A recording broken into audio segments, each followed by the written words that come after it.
So we've seen the Switch 2 reveal, and so far things are looking pretty positive for Nintendo's upcoming console. Even though we don't know much about specs and features, there's a fair bit we can unpack about what we do know about it, and in turn I'd like to discuss a few things that the Switch offers that can be greatly improved upon with the Switch 2. Welcome back to Mr. A Game. Happy New Year, everyone. That's it, you got Happy New Year again. Do you believe I got Happy New Year today? If you're new here, I'm trying to reach 500,000 subscribers this year, so if you enjoy these vids, make sure you subscribe down below. Do it! Make your dreams come true! Thanks, Shia LaBeouf. What are you waiting for? Do it! No, don't force them, dude. Chill out. I want to talk about 3 things today that Nintendo could really address with their Switch 2 to properly improve the user experience. I don't want to talk about the physical aspect of the console, like eliminating Joy-Con drift, or debating whether the new Joy-Cons will snap the connector. I think it's a given that Joy-Con drift should be fixed, and I'm pretty sure Nintendo have designed the console in a way that will house the Joy-Cons snugly, so it doesn't allow them to flex and break in handheld mode. I'm pretty sure they've thought it through. Even things like performance and visual quality, I don't think I need to discuss. I actually addressed that in my leak culture video if you guys want to watch that. But then come back and watch this. Today I want to be focusing more on the smaller aspects of a console that come together for the overall experience. Things like the eShop, or Nintendo Switch Online, or themes. Again, we really don't know anything aside from what the console looks like, and we don't know how these aspects are actually going to operate. So I think it'll be cool to discuss these areas that really need some attention from the original Switch.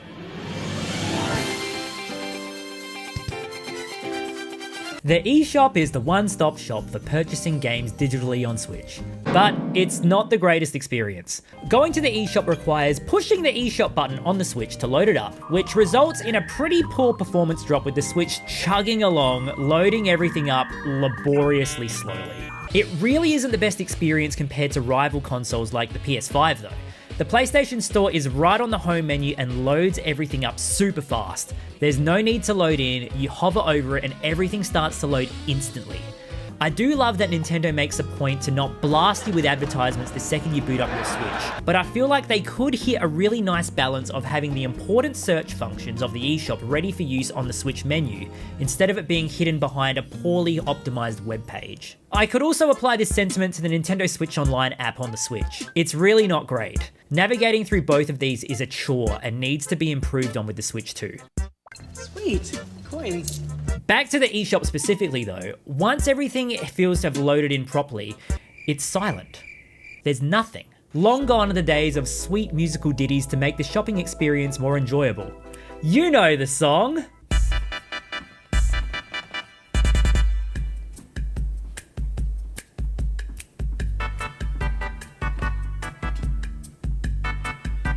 Let's bring out the kazoo!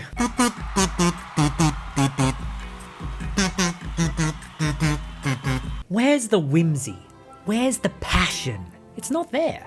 I'd love to see something as joyous as the Wii Shop return in the Switch 2. However, that isn't even the biggest problem. The eShop is home to some of the most garbage tier shovelware to ever exist on Nintendo platforms. Nintendo claimed to apparently have over 11,000 games on the eShop, and cool, that's a really big number. Congrats, Nintendo! But I would really love to know how many games are actually worth playing and not horrendously bad slop that isn't worth our time. Or even better, I would love to not have those games show up with a small concept called quality control. Now, we like to pride ourselves on being family friendly here at Mr. A Game, but for the sake of this video and highlighting the issue at hand, this next segment will show some title cards of explicit content.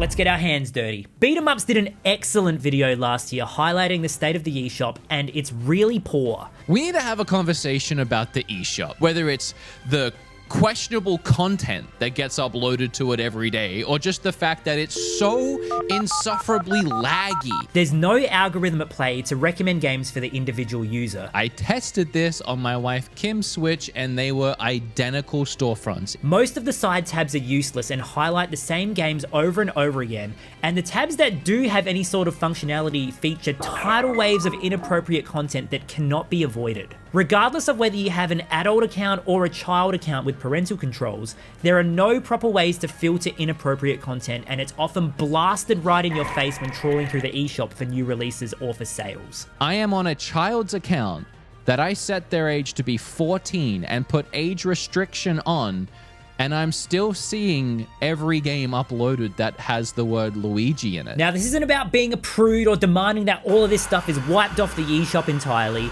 At the end of the day, there is an audience for that, whether you like it or not. I'm just saying Nintendo need to recognize this content for what it is, and it's not appropriate for the everyday consumer. So there should be filters in place to fix it up so kids, for example, don't see this content. Would you cut it out? The amount of bloatware here really needs to be addressed, especially if the original Switch will be backwards compatible with the Switch 2.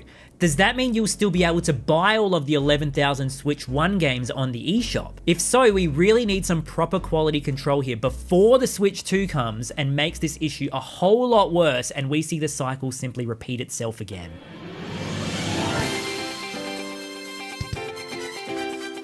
Nintendo Switch Online is certainly a thing. From its initial start, it was very widely despised amongst the players. However, honestly, over the past few years, we have started seeing improvements in some areas. I will give Nintendo some credit here. Compared to the competition's offerings, we've slowly seen a shift in the affordability of Nintendo Switch Online and the value it gives its members, whilst competitors continually up their prices. Good on you, Nintendo. This is actually good. PlayStation gives you the monthly free games and online play for almost 100 Australian dollars per year. I can count on one hand how often I've actually downloaded a free monthly game, because most of them aren't worth my time. And the only online games I play on PlayStation are Fall Guys and Fortnite, which don't require PlayStation Plus. So for me at least, that's not something I choose to invest in because I don't need it. There are higher tiers too, which offer more downloadable games and classic collections as well, but I'm not forking out almost 200 Australian dollars a year for that online experience. Meanwhile, Xbox has such convoluted naming conventions for Xbox Lives that I actually had to properly research what was what. But it seems that you can get a collection of over 25 games and online play with Xbox Game Pass Core, which was Xbox Live Gold, for 110 Australian per year. Not gonna lie, those games actually look a lot more enticing than PS Plus, because they've got like Fallout, they've got Call of Duty, you've got Minecraft, a lot of like Microsoft games are there. But I don't have an Xbox, unless the Switch 2 becomes an Xbox, because apparently everything is an Xbox now. On Nintendo Switch, for 30 Australian dollars a year, I can play all of my favorite games online, like Mario Kart, Splatoon, Smash, and Mario Maker. Not to mention access to Nintendo Music if you care for it. Those are the games that I play predominantly, so that's where I choose to spend my online gaming. So that's $30 a year, but for $60, I can get the expansion pack with game DLC like the Booster Course Pass, Octo expansion, and Nintendo 64, Game Boy Advance, and Mega Drive games. Bump that up to 110 Australian per year, and I can split that expansion pack with up to 8 people, which means that splits to $13 a year.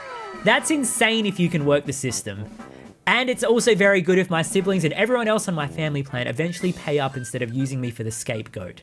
This is your formal warning, Eli. I expect to be paid for hosting the family plan. Anyway, we're getting sidetracked. The problem with Nintendo Switch Online is just that. The online. I cannot tell you how many times I've been hit by nothing in Mario Kart. What? I can't tell you how many games of Splatoon have ended in communications and then you get punished for it. I can't tell you how many games of Smash or Mario Maker have become PowerPoint presentations because one bad connection ruins the fun for everyone else. The next Mario Kart game looks to have 24 players, which is going to be incredible. I am so excited for that. 24-player baby park. I just hope that Nintendo sort out their online to properly cater for their players.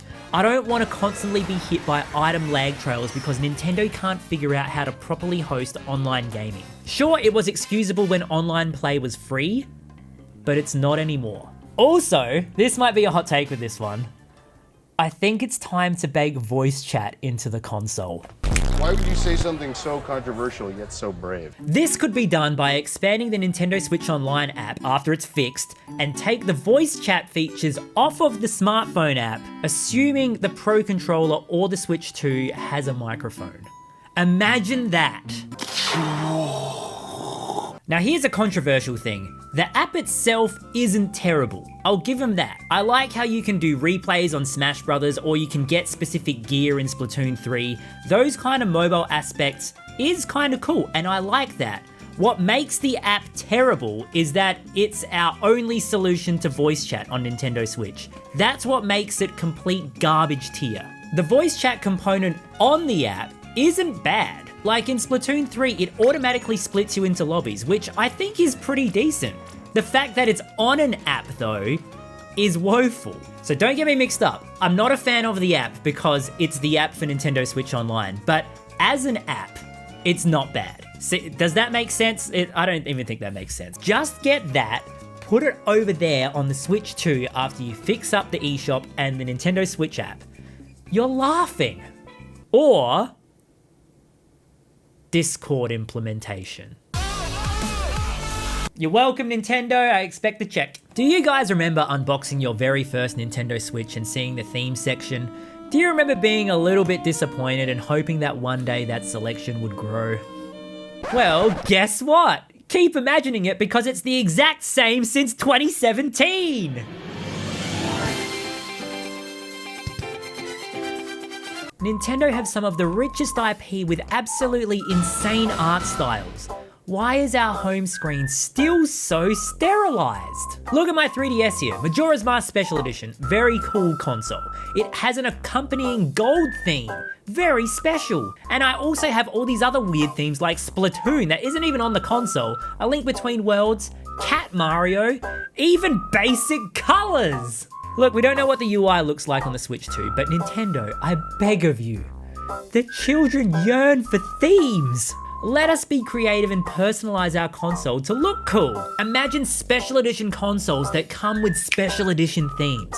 How sick would that be? What about themes we can unlock with our Nintendo account Platinum coins? We already get custom icons on the original Switch. Imagine if we could use those useless coins for Switch themes. It would be great. I didn't even write these ideas down because they literally just came to me now because they're so obvious and they'll be so good to implement.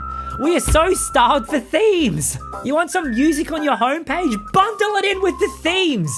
Give users the option to adjust the sound settings if they enjoy the silence of a Switch menu, or let them blast the Tears of the Kingdom music if they want. Something! Nintendo really have an opportunity here to build upon the success of the Switch and clean up some clunky aspects that weighed it down.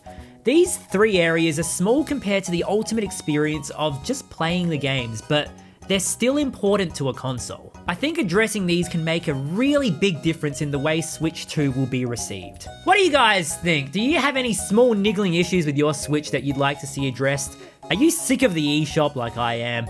Or have you had enough of Nintendo's poor online quality? Or do you just yearn for themes? Let me know down below, and thanks so much for watching. I'll see you next time. Remember to bring your A game.